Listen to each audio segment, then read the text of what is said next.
Hey guys, I'm back for another update on my Halloween Horrothon movies I've been watching since the first day of fall, September 24th, and this will go through October 31st. My goal is to watch minimum one movie a day, and then obviously I can watch more than that, which I kind of have been because I've been sick. I've had some health issues, so I've been home more than normal, so I've had a lot of time on my hands to lay in bed and watch movies. But yeah, so I did get out to the theater and see The Green Inferno.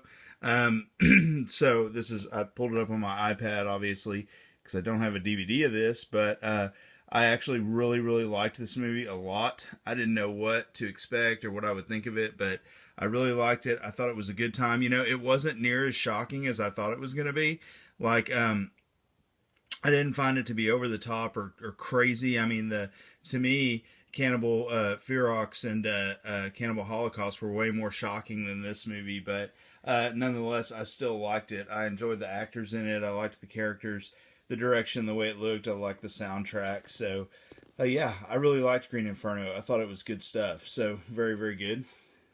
Moving right along, watched the other day, and these are in no particular order, just kind of what I've watched since my last video. And I think I'm up to 31 movies now total since September 24th. So I've been watching a lot of stuff. And, you know, they don't necessarily have to be, you know, crazy horror. I've been watching some comedy horror as well, some TV episodes, things like that. So, but mostly movies.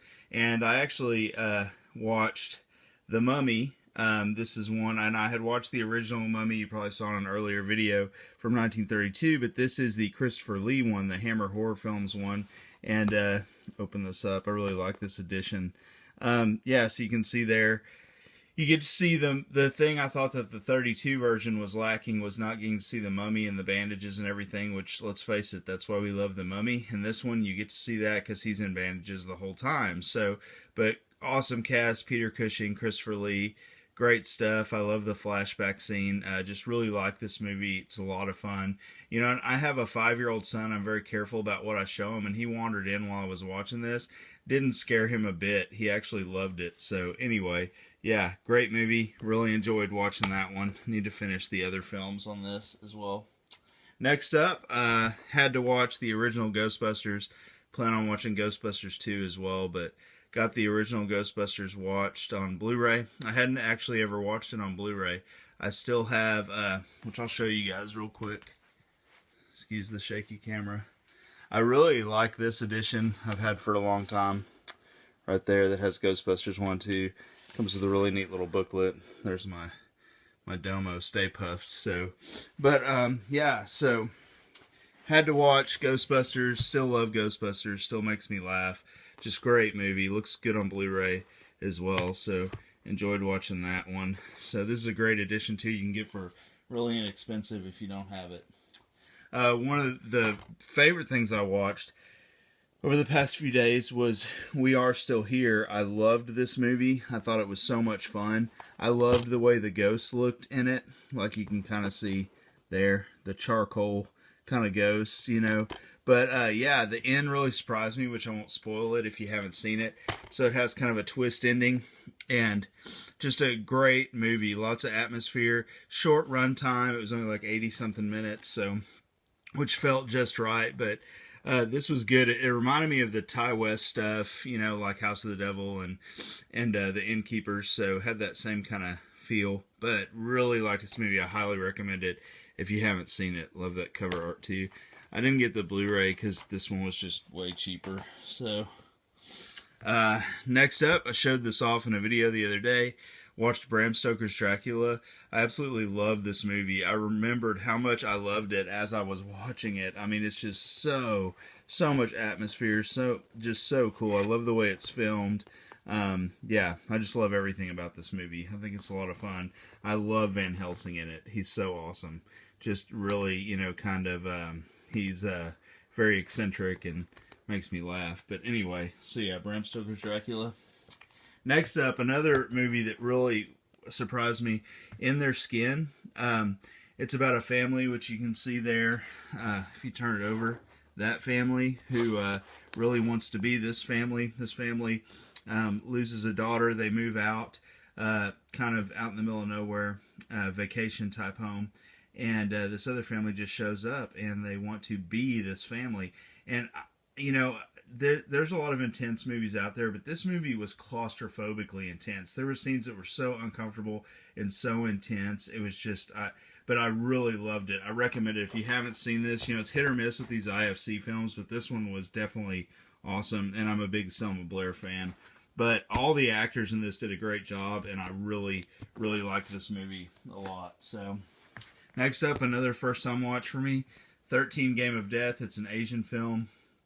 I forget where. I don't know if it's Korean or anyway, but yeah, this movie is interesting. It's about a guy who gets a phone call and has to, you know, he's asked if he wants to participate in a game that has 13 challenges. And, you know, it starts out with him like eating a bug and then goes on from there and gets more and more extreme. But I thought it was a really good movie. I enjoyed it, had a lot of fun with it. It's really funny, too. It has a lot of funny parts and stuff like that, and has a great twist at the end. So, 13 Game of Death, if you haven't seen that, check it out. Next up, total stinker of a movie, The Drownsman. I had been excited about seeing this. The cover art kind of sold it. But, yeah, stinker, man. I did not like this movie at all. I thought it was boring. Like I never I never stop watching movies. I stick it through or stick it out. But, you know, this movie, if you look at that tagline there, it says a new horror creation worthy of standing alongside the likes of Jason, Michael, and Freddy. The Drownsman is just that good. That is a ridiculous statement because it is so untrue. This movie was boring, boring, boring. I just did not care at all. That's all I'm going to say about it. I'm going to keep it just because, but yeah, did not like this movie at all. And some of you may have liked it. I just didn't like it personally. Next up, this is just a silly kind of movie, Smiley. I actually thought it was kind of fun, and I liked the twist ending. Kind of original villain, too. So, yeah, so Smiley, if you haven't seen that, I'd give it a watch. It's worth owning. I liked it, so. Next up, The Horror of H.P. Lovecraft.